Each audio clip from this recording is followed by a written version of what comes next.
could you firstly explain the term itikaf, and could you also, as by way of confirming for the Muslims out there whether they should be doing this or not, is it compulsory for all Muslims to do it? Alhamdulillah, wassalatu wassalam ala rasulillah wa ala alihi wa sahbihi ajma'in, amma ba'd. A'udhu billahi minash shaitanir rajim, bismillahir rahmanir rahim, rabbi shrah li sadri wa yassir li amri wahlul 'uqdatam min lisani yafqahu qawli. The word itikaf is derived from the Arabic root word akafa, which means to adhere, to cling, to stick. It means to keep. And it means to engage or devote something to another thing, which may be good or bad. And it's mentioned in the Qur'an in Surah Anbiya, chapter number 21, verse number 52, when Abraham alayhi salam, he speaks to his father and to his people, saying that the images which you devote, those who do idol worship, etc., he's telling that the image which you devote, and the word used is akhifun, which you so devotedly attached to, which are clinging to it. Here it's used in the wrong sense, in the negative sense. There are also verses in the Qur'an which speak in the positive sense in Surah Baqarah chapter 2 verse 125, Surah Baqarah chapter 2 verse 187. According to Lisanul Arab, the word itikaf means to fully attach oneself to something. It means when someone habitates the mosque and he worships in it. In the Islamic Sharia, the word itikaf means to engage and retreat in the mosque and to stay in the mosque seeking nearness to Allah Subhanahu wa ta'ala and seeking His reward.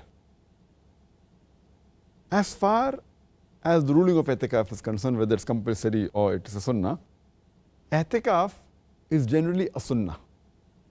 It's not compulsory. It only becomes compulsory in certain cases if someone makes a vow to Allah Subhanahu wa ta'ala that he will do itikaf if his wish is fulfilled. For example, someone will say that I will do itikaf for 2 days if my sick relative is cured, or I may do itikaf for 3 days if I pass in the examination. So if someone vows to Allah Subhanahu wa ta'ala for the fulfillment of his desire, then itikaf is compulsory. Whatever the person has vowed, he has to fulfill it. Otherwise, itikaf is a sunnah, but it is a sunnat-e-muakkada, a very highly recommended sunnah. As it's mentioned in the hadith of Sahih Bukhari, volume number 8, in the book of oaths and vows, hadith number 6696, where the Messenger of Allah Subhanahu wa ta'ala said that anyone who promises to obey Allah Subhanahu wa ta'ala, he should obey Him. And anyone who promises disobedience to Allah Subhanahu wa ta'ala, he should not disobey Him. And there's a hadith, Hazrat Umar, may Allah be pleased with him, mentioned in Sahih Bukhari, volume number 8, in the book of oaths and vows, hadith number 6697, where Hazrat Umar, may Allah be pleased with him, he says to the Messenger of Allah Subhanahu wa ta'ala that I had vowed in the days of ignorance before he embraced Islam that he will do itikaf for 1 night in Masjid al-Haram. So the Prophet said that fulfill your vow. Because the vow was good, obeying Allah Subhanahu wa ta'ala, the Prophet says fulfill it. And there are various verses in the Qur'an which speak about itikaf. Allah says in Surah Baqarah, chapter number 2, verse number 125, He tells to Abraham alayhi salam and to Ishmael alayhi salam that, O Abraham and Ismail, may peace be upon them, you sanctify the Kaaba of Allah Subhanahu wa ta'ala, the house of Allah Subhanahu wa ta'ala, because people circumambulate around the Kaaba and they stay, they do itikaf, they retreat in the mosque. And some of the believers, they bow and they prostrate while worshipping Allah Subhanahu wa ta'ala. So here the word itikaf, retreat, is used. It's further mentioned in Surah Baqarah chapter number 2 verse number 187 that do not associate with your wives when you retreat in the mosque, when you do itikaf in the mosque.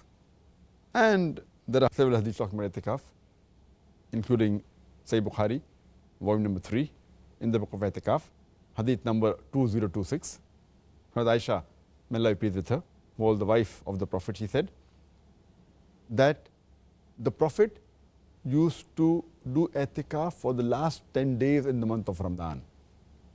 And after he died, the wives of the Prophet used to continue that practice. So itikaf, unless vowed, it's compulsory.